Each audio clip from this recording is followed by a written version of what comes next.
Hello guys and welcome to my new video, and today Mistweaver monks double legendaries testing Mythic raid, and in particular we're going to be testing Mythic Lihuvim. I'm not sure if I'm saying this even right, but these are my opinions, these are my first impressions of the double legendaries. And before we're gonna get into the video, this is basically a random group that I joined because our guild wasn't testing it for that moment, so a lot of things that can be improved here. I'm going to be commentating on some of my gameplay, I'm going to be commentating on the tier set, which is very important to notice. In this particular video, I'm using Ancient Teachings of the Monastery combined with Sinister Teachings, Ventier, Covenant specific legendary, which a lot of people have been talking about. There was a lot of hype about this because these two legendaries by themselves can output a significant amount of HPS depending on the type of fight that you're dealing with. So Ancient Teachings, after casting Essence Font, your Rising Sun Kick, Blackout Kick, and Tiger Palm are going to heal people.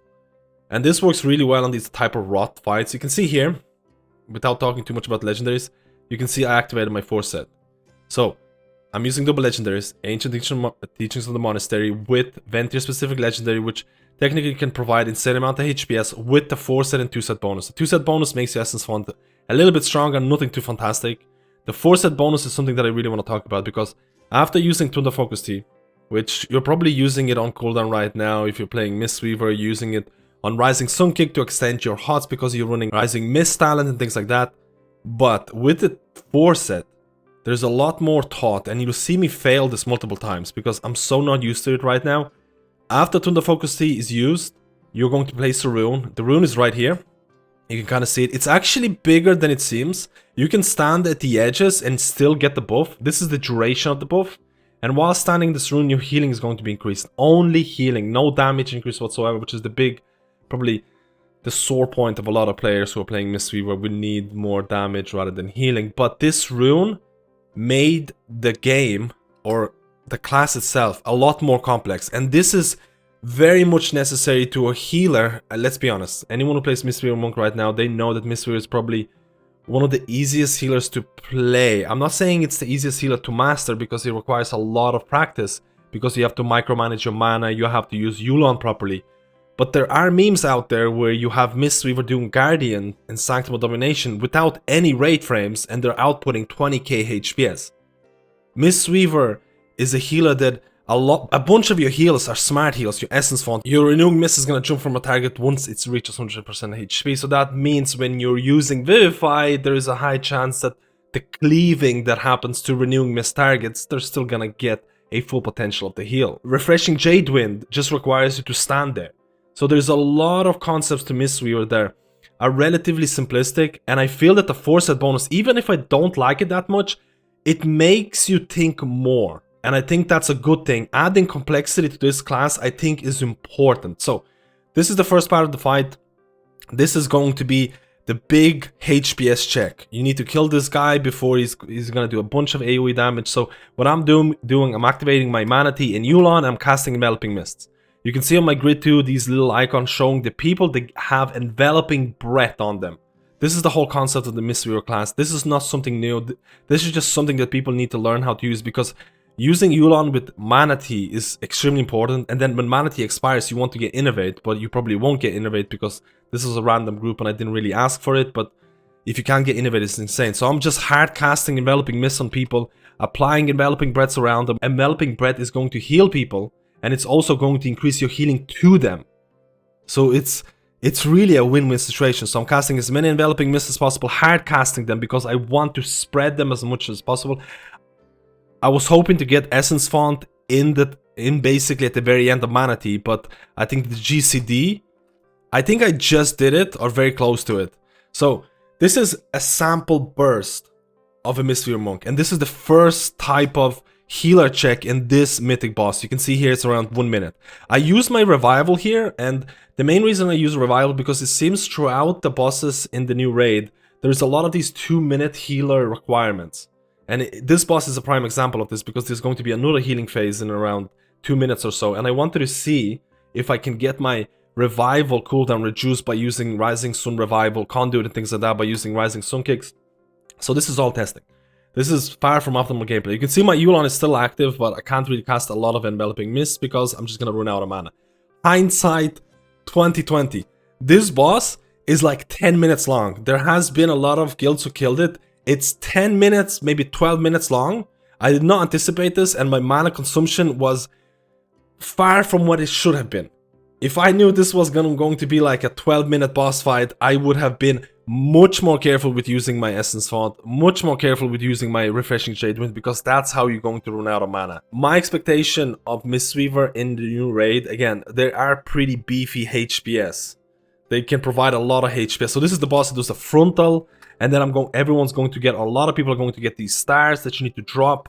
And the whole concept of this is that you can't really stack in one spot because you take initial damage. So you need to spread out. You place the stars, you go back, you avoid the frontal. Believe me, the frontal has killed me a couple of times. And then you go back in DPS. Now, I activated my Tunda Focus Tia into Rising Sun Kick. My whole gameplay throughout this boss was that I'm trying to use my Blackout Kick as much as possible in order to get early resets on Rising Sun Kick. If I get early resets on the Rising Sun Kick, I can extend my HOTS to Rising Mist, but more importantly, Rising Sun Kick does a chunk of your healing when using Ancient Teachings of the Monastery. And Ancient Teachings requires you to pretty much DPS as much as possible, and my melee uptime in this boss fight was not fantastic. You can see there's a lot of running around. You can see I'm not even doing anything. I should have optimized my transporter device. Again, if I'm doing this boss later on, there's going to be a lot better ways to optimize it. But generally speaking, my Ancients accounted for around 6% of my total healing, which I feel like is relatively low to what I could achieve on a boss where I can get higher melee uptime. Again, I activated my Tunda Focus Tia and my 4-set bonus activated at the same time. And now we're going to go into another AoE phase after we place the stars, or whatever you want to call it. If you run into them, you're gonna do this like puddles, which is not good. And then there's going to be two other people who get circles around them, and you can get rid of these stars. That's the basic consensus of the boss itself. The basic consensus of Mistweaver, you can see here, the pushback ability happens very often after you place stars. And this is the time you want to place, maybe use your Essence Font, maybe use your Refreshing Jade Wind, things like that. Again, I'm pressing my Sinister Teachings of Fallen Order ability pretty much on cooldown, and I'm trying to get as many crits as possible. I'm using my Mana Tea here. Very bad usage of Mana Tea, because anytime you use Mana Tea outside of Yulon, you want to use it as soon as possible. And when you use Mana Tea, you need to make sure that you're renewing mists. You can see here I have two. Those charges are on people. You don't have any charges, because when you cast, and then you cast Vivifies, and you cast Vivify, and there's going to be splash healing all around, and Mana Tea is going to provide you. And at the very end of it, try and fit in Essence Font. So you can see there's a bunch of... I misplayed this in a lot of ways. It's a new boss, and again, there's a lot of different ways to optimize it. In this fight though, I did activate my Tunda Focus Tea because I waited for it. So now there's a lot of healing required here before this guy goes down, and I'm using everything. I'm using my heals and things like that. I didn't have my revival, so you can see that basically this happened around 3 minutes. The first AoE phase ended around 1 minute. So you can see that there is a lot of these... I don't want to say right now that there's, you know, these 2-minute intervals of healer cooldowns. There's a lot of bosses that are also rot type of fights. But let's be honest, this boss doesn't really matter. The main bosses are going to be the last 3 bosses, which are not really testable right now. Jailer is going to be a boss that's going to define the healer meta for the given period. That's one of the things to consider. These bosses are probably not going to be a block or something that's going to prevent you from progressing Mythic rating. We'll see. A lot of guilds killed this boss in the 1 hour that they were allotted in raid testing. So it's not a terribly difficult boss. It's just a very, very long boss that requires a lot of coordination. And this is a random group that I joined, and I think we did pretty well. Again, this is, and I want to show you this, this is a terrible use of my Tunda Focus. I completely forgot about the 4-set. I just wanted to, I don't know why I pressed it, but I pressed my Tunda Focus Tea, which means that my rune is right below me, and I'm not even close to the boss. So I can't really do any extensions of Rising Sun Kick or anything like that. So I'm just standing here and just trying to heal as much as possible. But this is just to showcase that if you are playing a Mistweaver with a 4-set bonus, you need to think ahead. This boss requires a lot of movement. You go from here to here to here to all the way to the other side. And when you pop your Tunda Focus Tea, it's going to be important, because there is a very high likelihood that you might be left behind. So more difficult to Mistweaver. Let's talk about the Legendaries a little bit more. So this is questionably epic legendary analysis based on your Sinister Teachings gameplay, and Sinister Teachings, Ventier, I just don't see that. I don't see Mistweaver Monk stepping away from Ventier in raiding. Maybe in Mythic Plus there's going to be some weird gameplay with Covenants, different Legendaries, because you want to increase your damage. But in raiding, you just cannot pass up on Sinister Teachings of Ventier. There has been no changes to kind of steer away from that covenant. So I am fully expecting that if no change is happening, everyone's gonna be Venti in terms of Mistweavers, everyone's going to be using Sinister Teachings, and then the secondary legendary is going to be a little bit different in my opinion. Straight away, I think Ancient Teachings of the Monastery is going to be a very popular legendary because you can use it in Mythic Plus as well, and it gives you passive damage. But I feel Ancient Teachings of the Monastery true potential comes from rot type of fights where everyone's taking consistent AoE damage, and again, your Tiger Palm, Black Agate, and Rising Sun Kick are going to always do some effective healing. There are a lot of fights where there is some damage happening there and you can still make use of it, but I think the true potential of this is when everyone's taking damage. And I think this is still going to be a very, very popular legendary. I do think Invoker's Delight is going to be something that people are going to experiment, and I've seen a lot of people experimenting with this. You gain 33% haste for 20 seconds after summoning Celestial. So this is what I consider to be burst healing legendary. After you use your Celestial, which is going to be Yuan, because you most likely in stacked AoE fights, you're going to be using Refreshing Jadewind. Let's say using Refreshing Jadewind, so you only have Yulan. And after using Yulan, I talked about the gameplay at the very start of the video. You want to cast as many Enveloping Mists as possible because they're going to proc Enveloping Breath, which is going to do healing and also increase your healing to the targets. This is going to give you a huge amount of haste, which means you can cast more enveloping mists, more enveloping breaths. So a big AoE burst healing throughout like 20 seconds or whatever. The problem with this is that you kind of need an Innovate for this to work, because the biggest problem with Mistweaver is their mana consumption, and if you don't micromanage your Yulan into Mana Tea into Innovate, you're going to have a lot of problems. And Invokers works in such a way that it kind of requires you to have the Innovate because you're gonna burn through your mana. So I do think this is going to be a popular legendary. I do think people are gonna pick it up for fights where they need that 3-minute burst. There's a huge burst every 3 minutes and your Yulan is going to absolutely carry. But I think overall a lot of people are gonna go with Ancient Teachings for the time being. Maybe there's going to be some of these coming into play, but I have just not seen a lot of logs at this given point. So overall, I really did enjoy my Mistweaver Monk. I think it is a really fun healer. I think the fact that Fist Weaving Rising Mist is a thing I really enjoyed. I really enjoy optimizing my damage. And again, the DPS that I was doing, you can see here is around 2k. It's pretty much, I think, on par to something like a Discipline Priest. I don't think you'll be getting close to a Holy Paladin, so optimizing DPS and things like that. But the DPS that you're outputting as a Mistweaver is not insignificant. It's actually pretty decent. The HPS that you provide as a Mistweaver is going to depend on the fight. This is where I use my Revival. I kind of want to go back to it. That's one of the things that made Mistweavers really, really strong. Again, I use my Thunder Focus T here just to get that additional healing. So the play is when you're using Revival, you want to make sure as many people have your Essence Font hot, because your Essence Font is going to proc, or your, how do I say it, your Mastery is going to work with Revival. And that's a pretty recent change. Something that made Revival an actual usable cooldown. Before it was just an absolute meme. So we get pushed back. There's a lot of AoE. I kind of wish I would have had another Essence Font, but you see it's 3 seconds. And we just cast it, and we cast Revival and we get a decent amount of healing. If I stood in the rune and then cast a Revival, probably would have been better. But again, hindsight, you learn from all of these things.